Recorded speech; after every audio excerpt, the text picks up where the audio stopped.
Hello, my dear students. Welcome to lecture number 16 on light reflection and refraction. In the previous lecture, we were discussing the following points.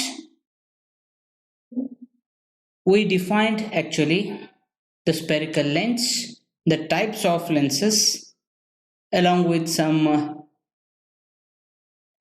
the terms related to spherical lenses. So we knew that a spherical lens is a piece of transparent medium bounded by at least one spherical surface, and we classified the spherical lenses as convex and concave. Convex lens actually converges the light rays, and on the other hand, concave lens diverge the rays of light. We studied different types of convex lenses as well as concave lenses. We defined aperture, center of curvature, and principal axis in the last half of the previous video. Today, we are continuing the same terms regarding lens is concerned. So, the next point will be optic center or optical center. Optical center is defined as it is the point on the principal axis. It is the point on the principal axis of the lens such that ray of light passing through it goes undeviated. Okay, this is the point on the principal axis of the lens such that ray which is passing through it goes undeviated. So let's go back to the picture here about the optic center O. Let's go back to the picture here. Optic center O is defined as it is the point on the principal axis. It is the point on the principal axis where the light ray pass through that undeviated. Assume the light ray is coming like this. Okay, assume the light ray is traveling like this or traveling like this. The point on the principal axis, where this ray of light, or here in this example, this is the first ray and this is the second ray, which move undeviated. Without deviation, the light will move. The point where the light rays move undeviated is known as optical center O. That is denoted by the term capital O. So that is about optic center. Next one will be first principal focus.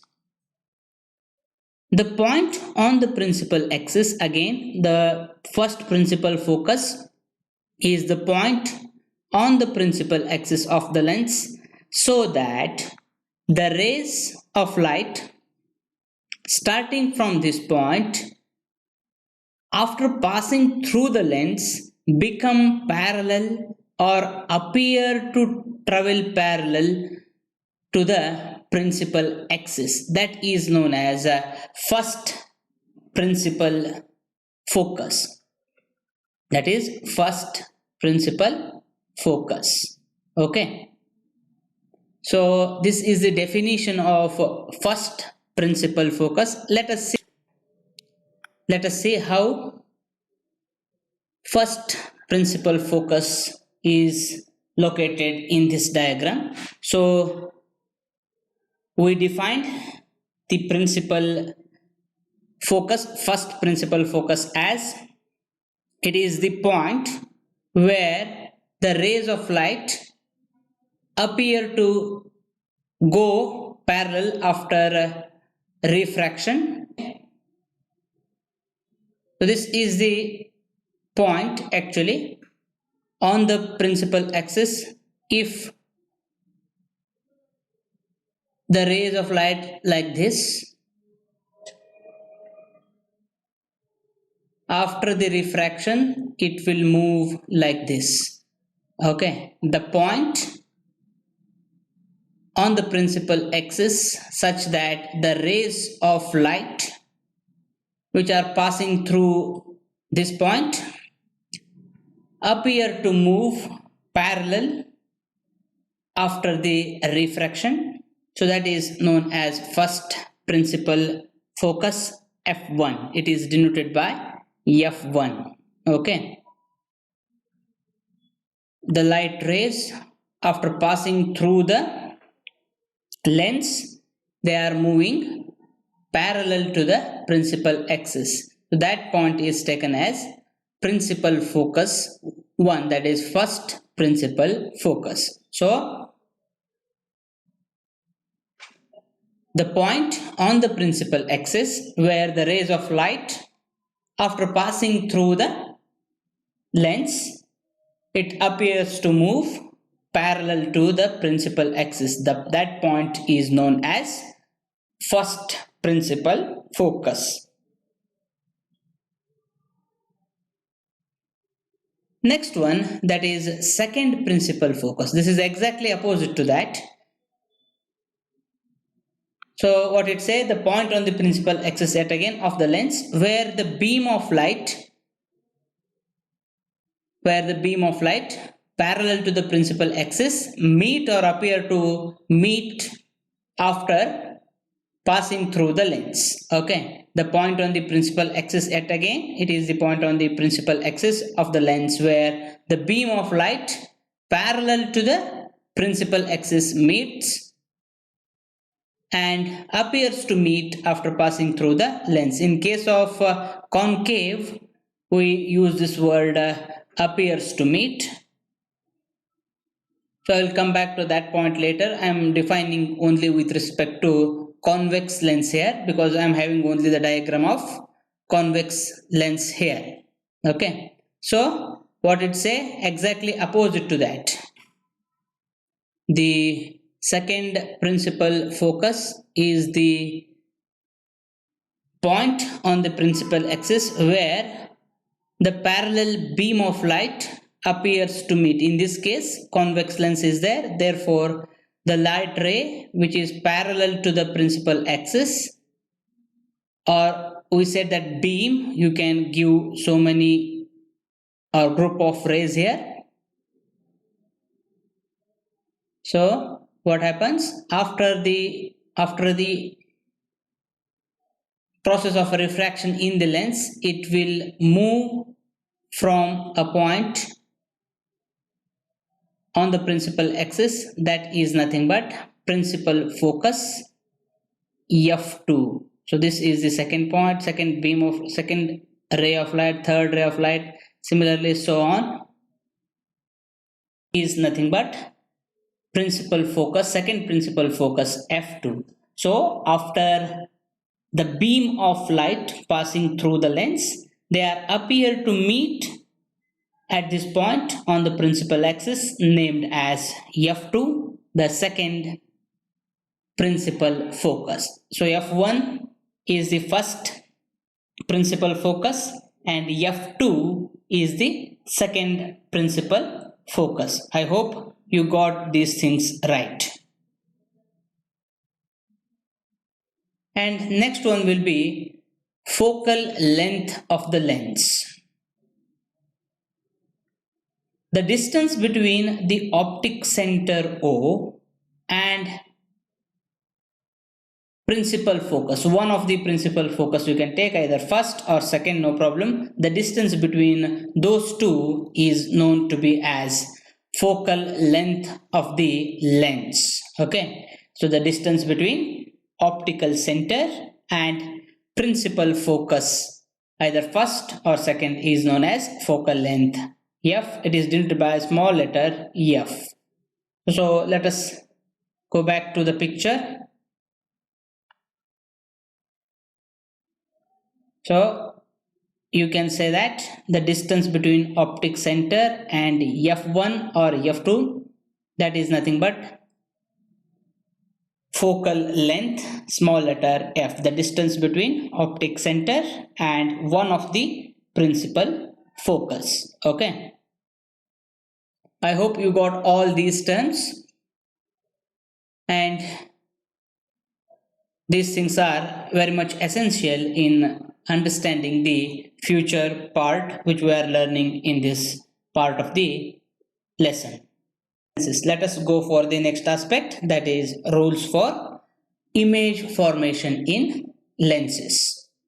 For geometrical construction of the image formed by a lens, any of the following rays of light to be, so any three of the following rays of light must be followed. So the first rule suggests that a ray parallel to the principal axis, a ray parallel to the principal axis will pass through the principal focus f1, better you in this case that is f2. So it is passing through principal focus number 2 or second principal focus. You can take a ray parallel to the principal axis will pass through the principal focus, that is f2 in this case. So here in this convex case, so the ray which is parallel to the principal axis will pass through f2. Okay. So similarly in case of concave lens, so the ray will be diverging in this case. So if you drag this back, it is reaching f1. That's why it is coming from that, appears to come from that point, that is nothing but the first rule, the ray parallel to the principal axis will pass through the focus or appear to come from the focus. Okay, in case of concave lens, it is appear to come from. In case of convex lens, the ray which is parallel to the principal axis will pass through the principal focus f2 here, and in this case that is f1.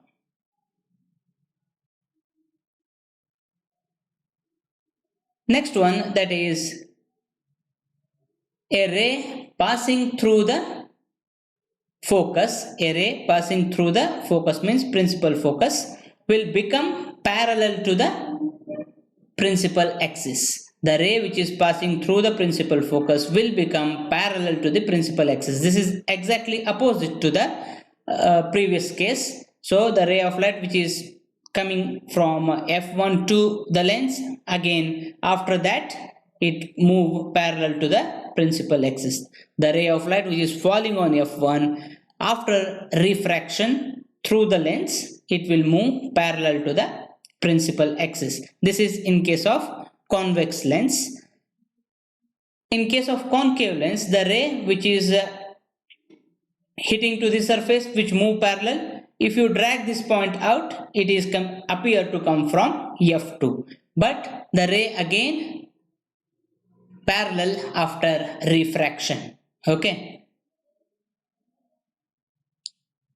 so try to understand with respect to convex lens, if the concave lens is, if it is not okay for you.